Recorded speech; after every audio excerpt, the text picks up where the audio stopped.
Want to see if New Delhi should be a stop on your itinerary to India? Stay tuned.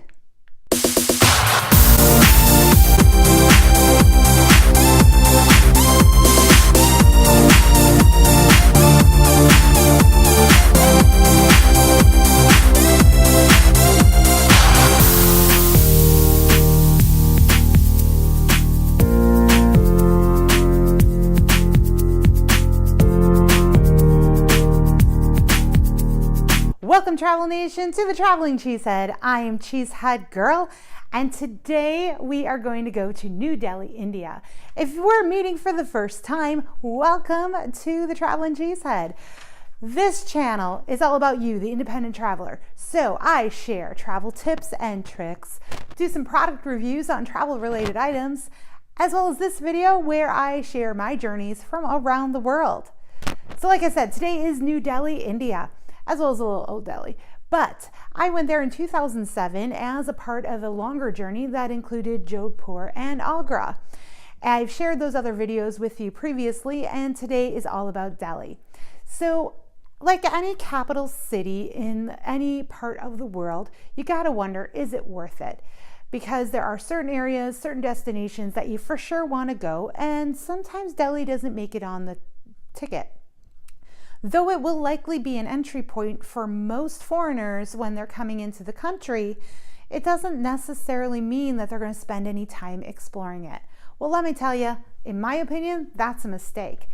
Delhi has so much history, so much culture. It's the seat of the government of the entire country of India, which is the largest democracy on the planet. So I think it's definitely a important stop on any itinerary to India. Now, we only spent about 3 or 4 days in the capital. It is a vast city and it's extremely populated. If you've seen my previous videos, you know that I have spent quite a bit of time in Mumbai, which is, I think, more populous than New Delhi, but similar in the aspect of it's a lot of people and it's a big city. So with Delhi, though, it's very different than Mumbai. Mumbai is very, I would say, very modern, very progressive, a lot more flashy, where New Delhi and Delhi are a lot more gritty. They're like the working man's city. They are, you don't have the big fancy shiny buildings. You don't have the high rises. It's just a different vibe. It's a different feel. There's a lot more history there, though, in Delhi than there is in Mumbai. So what I will cover today is kind of some of the places to see, some of the things that I did on my trip, things that you shouldn't miss, as well as maybe some things to skip over, and what I thought of the different places that we did get to experience. So first of all, we flew from Jodhpur to New Delhi, and then just took a regular taxi to our hotel. We stayed in Karl Bagh, which is an area of New Delhi, pretty centrally located. We stayed at the Hotel Surya International. This is a 3-star hotel. It's off on a little side street where there's a lot of other hotels in the area, but it was very well located as far as what we wanted to see and what we were planning on doing during our trip to New Delhi. The accommodations were very nice. The rooms were very well appointed. Had a nice little restaurant downstairs. Nothing fancy, but certainly adequate. Provided free breakfast included with our stay.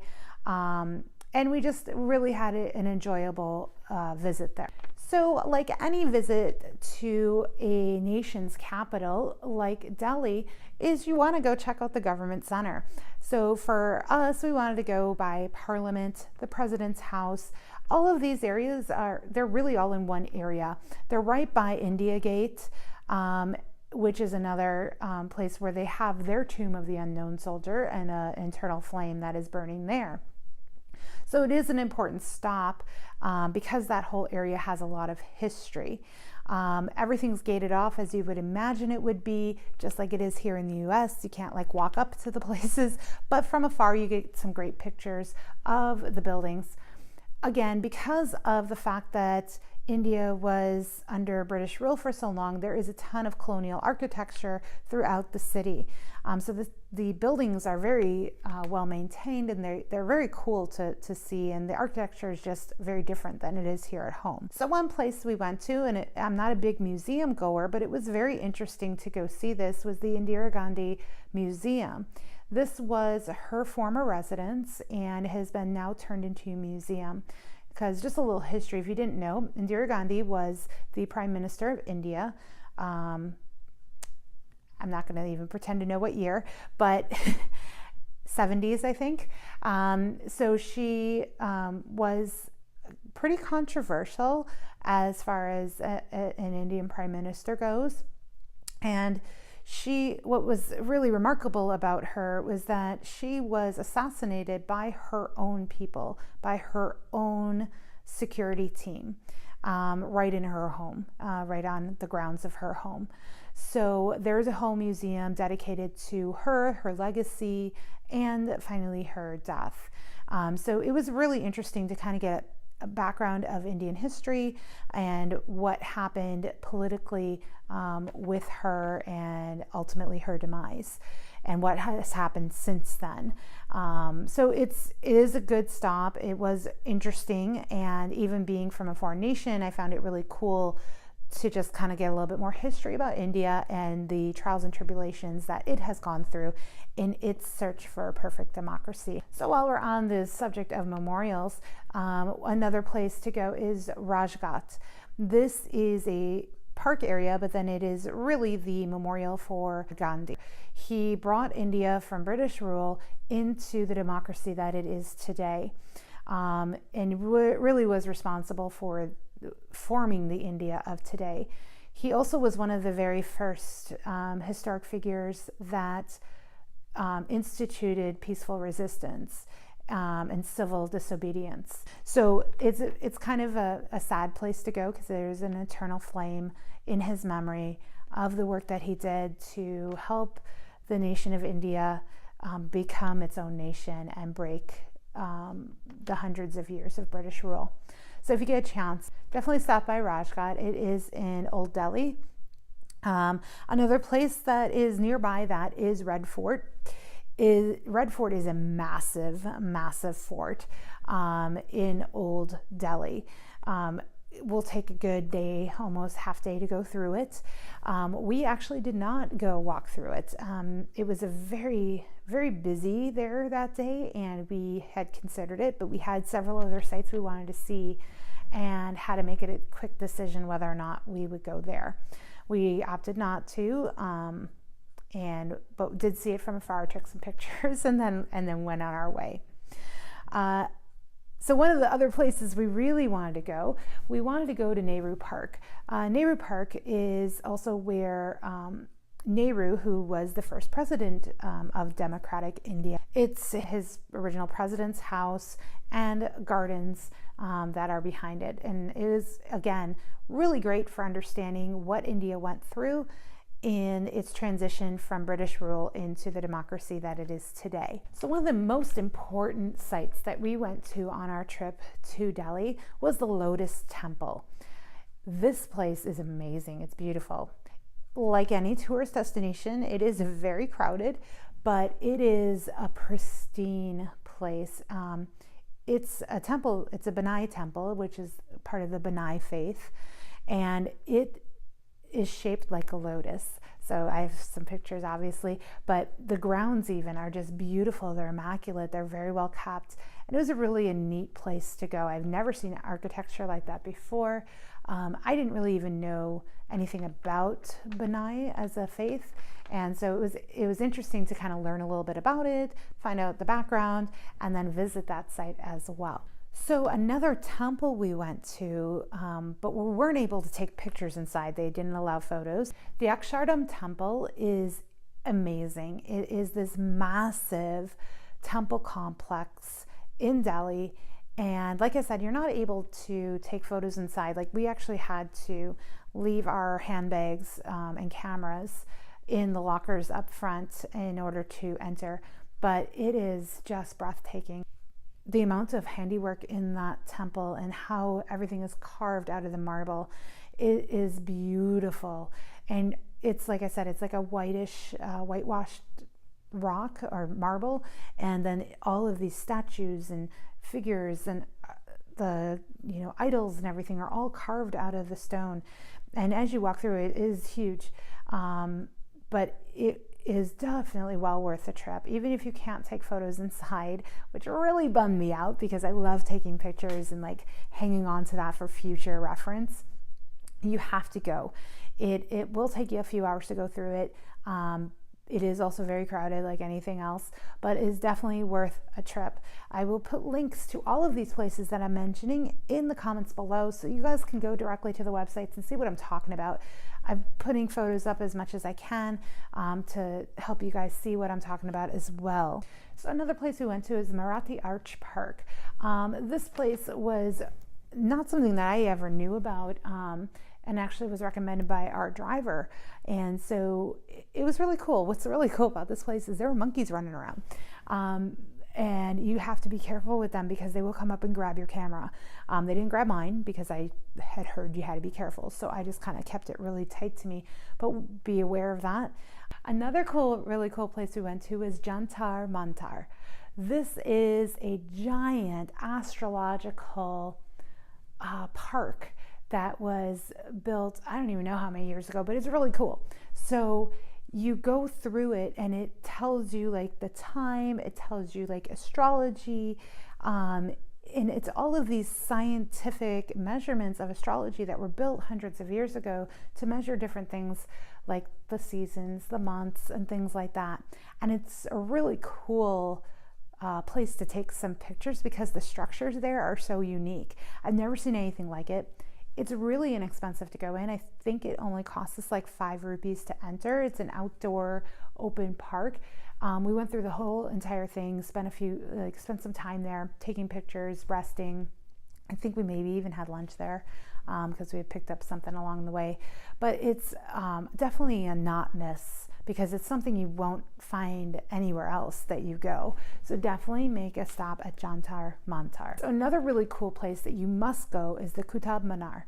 This place is insanely beautiful. It's this large tower that just spirals up into the air, and the color of the rock there is beautiful. It's kind of like this orange brown color, and it's amazing.